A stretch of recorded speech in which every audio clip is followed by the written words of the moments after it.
It is May 5th, Cinco de Mayo. And I guess one fun question to ask, just because it's Cinco de Mayo, is what is your favorite tequila? Do you have one? Do you have a preference? I don't think, I must have had tequila in my life, but I don't remember any of the brands. Just curious. No idea. Not that we're going to order any, but just curious what people like, given it's Cinco de Mayo. And I think a margarita, right? Margarita is the choice of the day. Anyways, got 2 full pages of notes on things that are going on today, again, with the financial news. Morning, Cam. How are you? So real quick, big number that came out today at 7 Pacific was the ISM service sector, the ISM number. Morning, Josh. Hey, everyone. Margarita. Oh, look at that. Came in at 41.8. This is a number that anything below 50 shows contraction. It's important to understand how these numbers come out and really what they mean, right? 41.8 means nothing. Understand that below 50 is contraction. Slightly better than expected. And, you know, what we were looking for here is they were looking for a 40, and it came in at 41.8. What I was interested by was actually the low for this particular number was 37.8 back in November of 08. So that is interesting to me. I got to tell you, my hope in this is that April is the low, right? April was a month that had the greatest contraction. So if we can escape this event with 41.8 being the low, that would be really good. That's good news. And frankly, to me, surprising news. But again, the low is 37.8. If we're going to break 41.8, it will be in May. So we will see what happens. But yeah, again, that number came in to the upside and was better than I expected, given we asked the service sector to kind of turn off. So lots of good news, lots of green shoots happening in the service sector with more and more businesses opening up, more and more businesses getting creative. One, just to talk about Shake Shack. I don't know if you have Shake Shack. Think of a burger joint in your area. They don't have drive-throughs, right? Historically speaking, you would think a building, a square box serving fast food, even high-end fast food, not having a drive-through would be in trouble, right? You can't have dine-in. You can't do these things. So they got creative and open up drive-through pickup at their stores, and they're figuring it out. They are lucky that this happened in the summer where it's not raining a bunch. I assume this is not something that would carry forward into the kind of the January, February, March area. But again, good news is good news. We're figuring this out. More and more states and cities are opening up. They're even talking about opening up some things in California at the end of the week. So let's take the good news when it comes. We all deserve some. It's on the other side, as I've always talked about, going along. So again, let's take the good news as it comes. Sam Zell, if you don't know who he is and you're interested in real estate, you should check him out. Yes, credit cards are being lowered. Everything is getting tighter. If you haven't checked out Sam Zell, do yourself a favor and check him out. He goes by the nickname of Grave Dancer, which kind of sounds spooky. Woo! But anyways, he did that because he was very aggressive during the S&L crash. God, was that the 80s? 70s? It must have been the 80s. But he earned that moniker, built one of the largest single-family home companies and sold it off right near the peak. So he knows what he's doing. What's interesting with Sam Zell is what he is interesting about Sam Zell is like there's nothing to buy yet. Kind of echoing what Warren Buffett said the other day.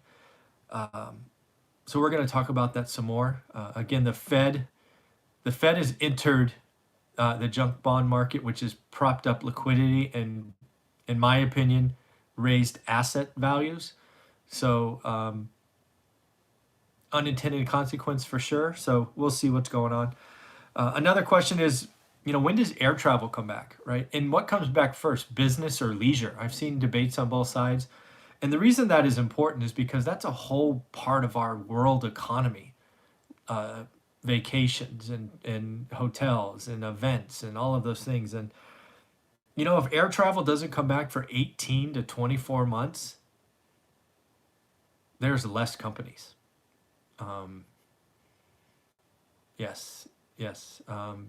So it's just something to think about because we're starting to see some companies borrow that really won't be around. Their balance sheet won't support it. And we'll just talk about it now. It looks like Norwegian Cruise Line, at least as far as I've heard, the first cruise line to come out and say, you know what, we may not survive. And frankly, all of them should be saying that, right? I mean, geez, it's like an incubation box for getting sick on one of those things. So it is, these companies seem to be very purchased by, on Robinhood. It seems to be very popular Robinhood stock. So it'll be interesting to see what happens. Next up, Tesla. Man, Elon Musk, man, just crushing it. His stock, I guess he has a stock, or he has a compensation plan tied to the stock price. And apparently, yesterday's rise in the market, he was able to earn something like $700 million. So good for him. And Elon just had I think it's like fifth or seventh kid or something. So congratulations on the birth of another child. Um, Tesla stocks up 89% this year. Just fantastic for them. So very, very cool. Disney reports after hours. I'm going to be watching that stock. It seems to have gotten a huge bounce from Disney Plus. Subscriptions or subscribers or whatever they call it are through the roof. They've hit their 4-year goal in like 9 months. I'm not sure that that's a big profit center yet, given they're selling it so cheaply. And historically speaking, Disney Parks has been a largest percentage driver of profit. And as you know, most of those are shut. They have started to open them up in Shanghai. Yes, I've been in quarantine way too long also. So again, it'll be interesting to see what they have to say.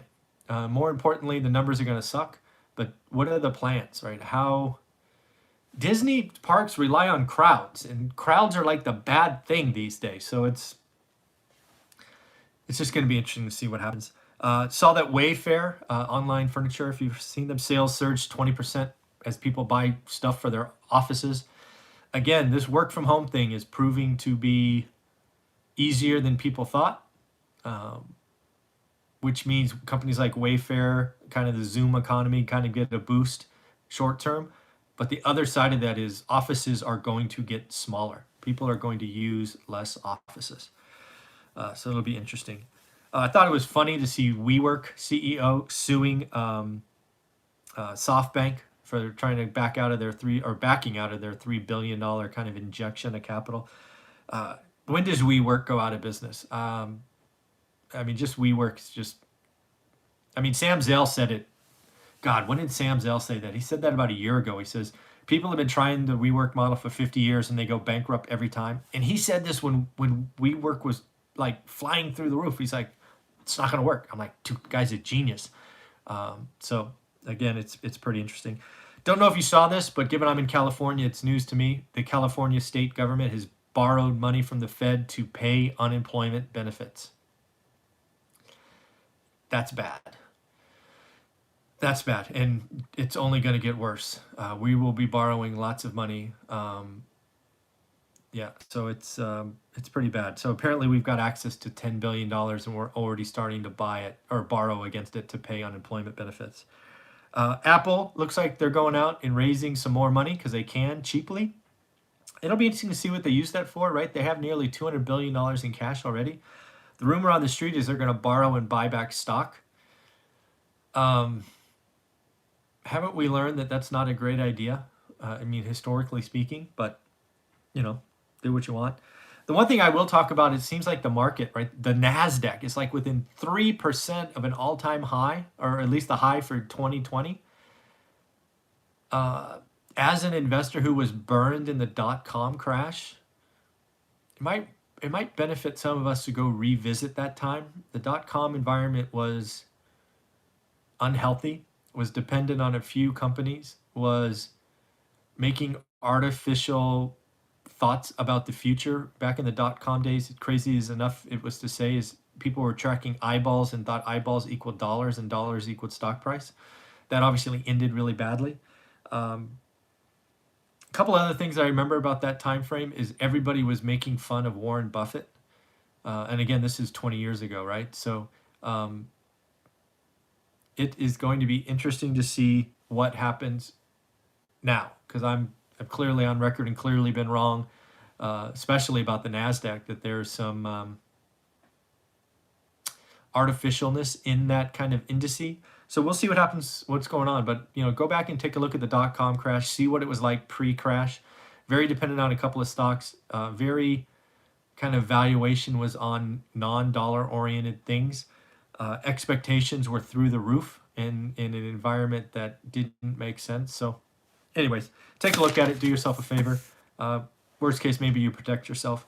The stock market, or Starbucks, sorry, is up to opening 85% of their stores this week. So again, good news, right? Good news. And why the summer, or why the service sector may have hit bottom, right? Like we talked about earlier.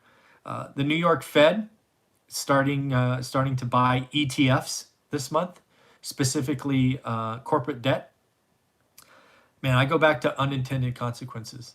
It's not sure where they're going to be, but they're going to come.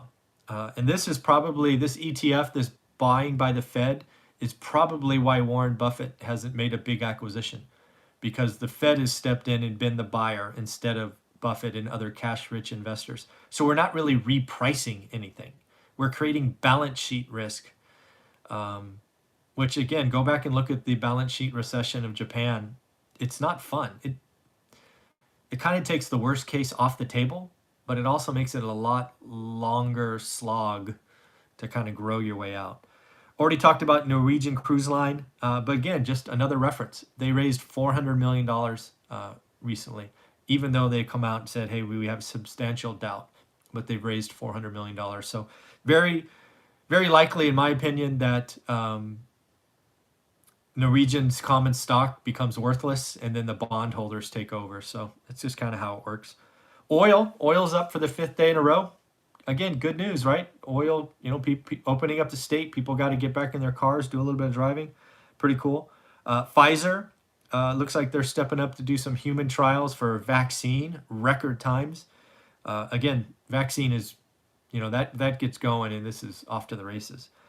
Tyson Food, God, our food supply, whew, really all assembly lines. That's what I took from the Tyson Food kind of data I read, is assembly lines, you can't really social distance.